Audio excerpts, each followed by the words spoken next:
শুভ সকাল প্রিয় দর্শক, সবাইকে আমন্ত্রণ জানাচ্ছি 21 বিজনেসে। আপনাদের সাথে আছি আমি রাজীব রামান। প্রিয় দর্শক, অনুষ্ঠানের মাধ্যমে আমরা আপনাদের জানিয়ে দিব দেশ বিদেশে ব্যবসা বাণিজ্য, অর্থনীতি, পুঁজিবাজারের সব শেষ খবরাখবর যে স্বয়ংক্রিয় গ্রাফিক্স পদ্ধতিতে পরিবেশন করছে 21 বিজনেস।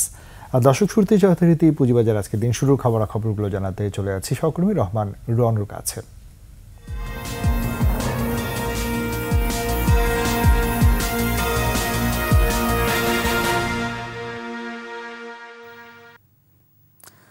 রাজীব, যেমন আপনাকে ধন্যবাদ। জানিয়ে দেবো ঢাকা স্টক এক্সচেঞ্জের দিন শুরুর আধা ঘন্টা পরের খবরাখবর।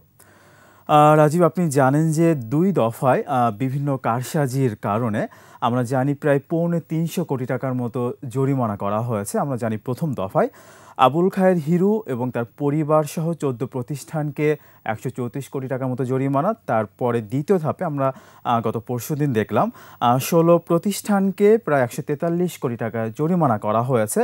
তো এইসব জরিমানার কারণে কিছুটা একটা নেগেটিভ প্রভাব আমরা দেখতে পাচ্ছি, এটি মনে করছেন বাজার সংশ্লিষ্টরা। লেনদেন বেশ ধীরগতি আমরা দেখতে পাচ্ছি, যেখানে 350 কোটি টাকার জরিমানায় করা হচ্ছে সেখানে আমরা দেখতে পাচ্ছি লেনদেন দাঁড়িয়েছে মাত্র 304 কোটি টাকা। তো জরিমানা অবশ্যই করতে হবে, বাজারের স্বার্থে, বিনিয়োগকারীদের স্বার্থে অবশ্যই জরিমানা করতে হবে, কিন্তু সেটিকে স্থান, কাল, পাত্র ভেদে আসলে করতে হবে, সেটি আসলে মনে করছেন বাজার সংশ্লিষ্টরা। এবং বিনিয়োগকারীরা প্রত্যাশা করেন 2020, 21, 22, 23 যে লেনদেনের কারসাজিগুলো হয়েছে, তো সেক্ষেত্রে সেই সময় যারা নিয়ন্ত্রণ সংস্থাতে ছিলেন তাদের ভূমিকাটা কেমন ছিল সেটিও আসলে খতিয়ে দেখা উচিত। সেই সাথে টাস্ক ফোর্স অনেকদিন হয়ে গেল, তাদের থেকেও কিছু দিক নির্দেশনা আসবে পুঁজিবাজারের জন্য, সেই প্রত্যাশাই করছেন। তো আসলে লেনদেন কিন্তু অনেকখানি কমে গেছে। আমরা দেখতে পাচ্ছি আজকে দিনের শুরুটা হয়েছিল পজিটিভ ট্রেন্ডের মধ্য দিয়ে, তবে 8 মিনিট পর থেকে কিন্তু একটা নেগেটিভ ট্রেন্ড দেখা যাচ্ছে এবং ঠিক এই মুহূর্তে ইন্ডেক্সকে আমরা দেখতে পাচ্ছি নেগেটিভ অবস্থানে। আমরা দেখতে পাচ্ছি এই মুহূর্তে 3 পয়েন্টের মতো নেগেটিভ থেকে ডিএসসি প্রধান ইন্ডেক্সটি অবস্থান করছে 5121 পয়েন্টে। জানি রাখি গত 5 কার্যদিবসে ডিএসসির প্রধান ইন্ডেক্সের পতন হয়েছে প্রায় 110 পয়েন্টের মতো। সেখানে আজকে আমরা দেখতে পাচ্ছি আর 3 পয়েন্টের মতো এখনও পর্যন্ত পতন হয়েছে। তো লেনদেনে যেটি বলছিলাম ধীরগতি রয়েছে, লেনদেনের পরিমাণ আজকে এখনও পর্যন্ত ছাড়িয়েছে মাত্র 45 কোটি টাকা।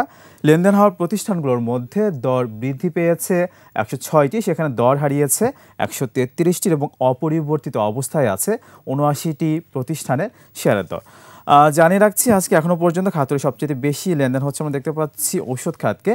গত কার্যদিবসে এই খাতে সবচেয়ে বেশি লেনদেন হয়েছিল, তবে নেগেটিভ ট্রেন্ডই বলা যায় এই খাতে রয়েছে এখনও পর্যন্ত। দ্বিতীয় অবস্থানে রয়েছে বস্ত্র খাত। গত কার্যদিবসে আমরা দেখেছিলাম বস্ত্র খাত দ্বিতীয় অবস্থানে অবস্থান করছিল এবং এই খাতে আমরা দেখতে পাচ্ছি দর হারানো কোম্পানির সংখ্যাই কিন্তু বেশি রয়েছে।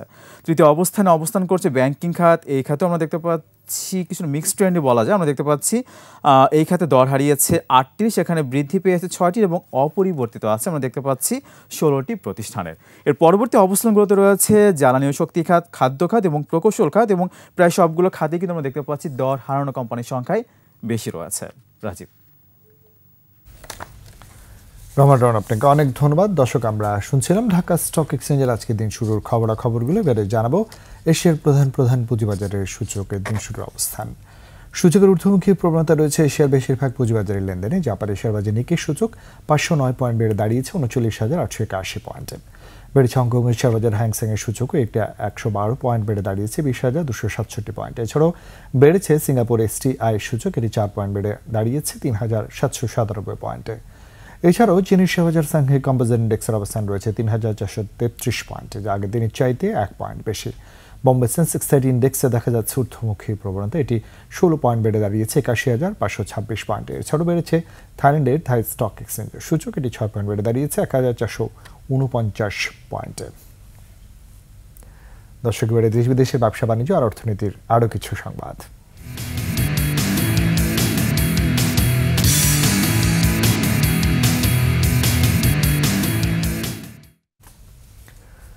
ট্রেন না থামায় শেখ হাসিনা সরকারের আমলে নির্মিত গাজীপুরের কালিয়াকৈর হাইটেক রেল স্টেশনটি কোনো কাজে আসছে না। ব্যবহার না হওয়ায় নষ্ট হচ্ছে স্থাপনাটি। অলস সময় কাটে কর্মচারীদের। স্টেশনে ট্রেন স্টপেজের দাবি স্থানীয়দের। গাজীপুর প্রতিনিধি অপূর্ব রায়ের তথ্যচিত্রে ডেস্ক রিপোর্ট। ঢাকা যমুনা সেতু রেল লাইনের গাজীপুরের কালিয়াকৈরে প্রায় 58 কোটি টাকা ব্যয়ে অত্যাধুনিক রেল স্টেশনটির নির্মাণ শুরু 2016 সালে। 2018 সালে স্টেশনটি চালু করে হাসিনা সরকার। প্রতিদিন এই লাইন দিয়ে 20 জোড়া ট্রেন আসা যাওয়া করলেও কোনো সুফল পাচ্ছেন না এলাকার মানুষ। তারা জানান, শুরুর দিকে 2টি ট্রেনের স্টপেজ থাকলেও বছরখানেক হলেও তা বন্ধ হয়ে যায়। নভেম্বরের শুরু থেকে সিরাজগঞ্জ এক্সপ্রেস ট্রেনটি শুধু ঢাকা যাওয়ার পথে থামানো হচ্ছে। এতে রেল সেবা থেকে বঞ্চিত এলাকার মানুষ। যাত্রী আসা ঘুরে জায়গা রাগারাগি করে, কোনো উত্তরবঙ্গের গাড়িও যায় না, ঢাকাও যেতে পারে না। দুঃখজনক ব্যাপার, এত বড় একটা স্টেশন, এত সুন্দর একটা স্টেশন বানাইছে, কিন্তু আমাদের কোনো কাজে আসে না। যদি ট্রেন থামে তো আমাদের যাতায়াত ব্যবস্থা একটু ভালো হয়। শুরুর দিকে প্রথমে কিছুদিন ট্রেন থামতো, কিন্তু এখন মনে করেন একদম অকেজো অবস্থায়। শুধুই রেল এই অবকাঠামোটা পড়ে আছে, এটা কোনো সুযোগ সুবিধা পাচ্ছে না। ঠিক আছে, আমরা ওঠানামা করতে পারি না, আমাদের খুব অসুবিধা হয় রেল স্টেশনে। ট্রেনের সিগন্যাল ও ক্রসিং দেয়া ছাড়া স্টেশনে কর্মরতদের আর কোনো কাজ নেই। তবে ট্রেন স্টপেজের বিষয়ে কর্তৃপক্ষ ইতিবাচক সিদ্ধান্ত নেবে বলে আশা এই কর্মকর্তার। এগুলো ব্যাপারে আসলে হাই অথরিটি পদক্ষেপ নিয়ে থাকে, তো আশা করছি খুব শীঘ্রই এখানে ট্রেন থামার ব্যবস্থা ওনারা গ্রহণ করবেন। যাত্রী চাহিদা বিবেচনায় ট্রেন থামানো সহ স্টেশন নির্মাণে কোনো অনিয়ম হয়ে থাকলে তদন্ত করে ব্যবস্থা নেওয়ারও দাবি স্থানীয়দের। সমর ইসলাম, ডেস্ক রিপোর্ট, 21 টেলিভিশন। বাংলাদেশের অর্থনৈতিক উন্নয়নে জাপানের সহযোগিতা থাকবে বলে জানিয়েছেন দেশটির বিদায়ী রাষ্ট্রদূত ইউয়ামা কিমিনোরি। রাষ্ট্রীয় অতিথি ভবন যমুনায় প্রধান উপদেষ্টা অধ্যাপক মোহাম্মদ ইউনুসের সঙ্গে বিদায়ী সাক্ষাৎ করেন তিনি। সে সময় জাপানি বিনিয়োগকারীরা বাংলাদেশে বিনিয়োগ অব্যাহত রাখবে বলেও জানান রাষ্ট্রদূত। অধ্যাপক ইউনুসের নেতৃত্বের প্রশংসা করে রাষ্ট্রদূত বলেন, তার দেশ বাংলাদেশের সাথে সব ক্ষেত্রেই সহযোগিতা অব্যাহত রাখবে। অধ্যাপক ইউনুস বাংলাদেশ জাপান সম্পর্কের ক্ষেত্রে বিদায়ী রাষ্ট্রদূতকে তাদের অবদানের জন্য ধন্যবাদ জানান।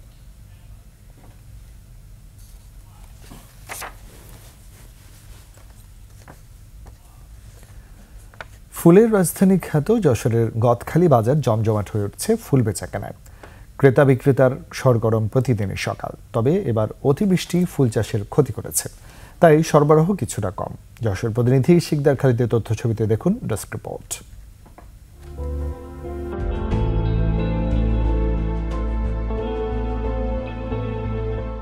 গাঁদা, গোলাপ, চন্দ্রমল্লিকা, রজনীগন্ধা ও জারা ফুলের বেচাকেনায় সরগরম যশোরের ফুলের বাজার। বেচাকেনা সারা বছর হলেও চাহিদা বেড়ে যায় ডিসেম্বর থেকে এপ্রিল পর্যন্ত। ফুলের যোগান দিতে বছর জুড়ে প্রস্তুতি নেন ফুলচাষিরা। ডিসেম্বরে মহান বিজয় দিবস, জানুয়ারিতে ইংরেজি নববর্ষ, 14 ফেব্রুয়ারি বসন্ত উৎসব ও ভালোবাসা দিবস, 21 ফেব্রুয়ারি মহান ভাষা ও শহীদ দিবস, 26 মার্চ মহান স্বাধীনতা দিবস ও 14 এপ্রিল পহেলা বৈশাখ। প্রতিটি দিবস ও উৎসব উদযাপনে বাঙালির চাই তাজা ফুল। বাজার খুবই ভালো হচ্ছে। আগামী 16 ডিসেম্বর উপলক্ষে আস্তে আস্তে 8 থেকে 10 টাকা হয়ে যাবে। এসব উৎসব আয়োজনকে সামনে রেখে যশোরের ফুলচাষিরা আবাদ শুরু করেন সেপ্টেম্বর অক্টোবর মাসে। এবছর অতিবৃষ্টিতে ফুলের আবাদ পিছিয়ে পড়ে। বিগত 10 বছর এরকম বৃষ্টি হয়নি আমাদের এখানে, তো সে বর্ষার কারণে আমরা একটু পিছাই গেছি। সবাই তো ঠিক মতন জমি প্লট তৈরি করতে পারেনি জমি। মৌসুমের শুরুতে ডিসেম্বরে ফুলের সরবরাহ যোগান কিছুটা কম হলেও জানুয়ারি মাস থেকে তা কেটে যাবে বলে আশা চাষিদের। 20,000 স্টিক করতেছি, মনে করেন ফেব্রুয়ারিতে বা জানুয়ারিতে দুটো অনুষ্ঠান আমরা ধরবো। 16 ডিসেম্বরে আমি নিম্নে 1 লক্ষ ফুল কাটতে পারতাম, সেখানে হয়তো 5,000 কি 5-7,000 ফুল কাটতে পারবো।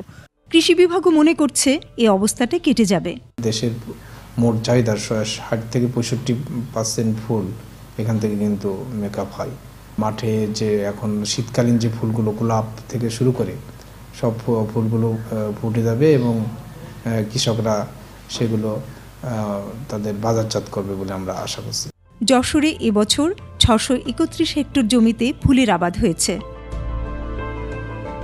Banushree Dolly, desk report, 21 television. পণ্যের দাম আন্তর্জাতিক বাজারে বৃদ্ধির কারণে দেশের বাজারে তার প্রভাব পড়ছে বলে জানিয়েছেন অর্থ উপদেষ্টা ডক্টর সালেউদ্দিন আহমেদ। সচিবালয়ে সরকারি ক্রয় সংক্রান্ত উপদেষ্টা পরিষদ কমিটির সভায় অংশ নেন অর্থ বাণিজ্য সহ বিভিন্ন মন্ত্রণালয়ের উপদেষ্টারা। সভায় দ্রুত সময়ে এলএনজি, সয়াবিন ও পাম অয়েল আমদানির সিদ্ধান্ত নেওয়া হয়। পরে সাংবাদিকদের অর্থ উপদেষ্টা ডক্টর সালেউদ্দিন জানান, সরকার কর্মব্যস্ত জনগণের জন্য কাজ করছে। পণ্যমূল্য আন্তর্জাতিক বাজার বৃদ্ধির দেশেও বাজারে বেড়েছে। স্বচ্ছ যেন পুরস্কারগুলি হয় সেইভাবে আমরা প্রাইস চেক করি, প্রতিযোগিতামূলক হয়েছে কিনা সেটা দেখি, তারপরে সার্বিকভাবে টাকার পরিমাণ দেখি।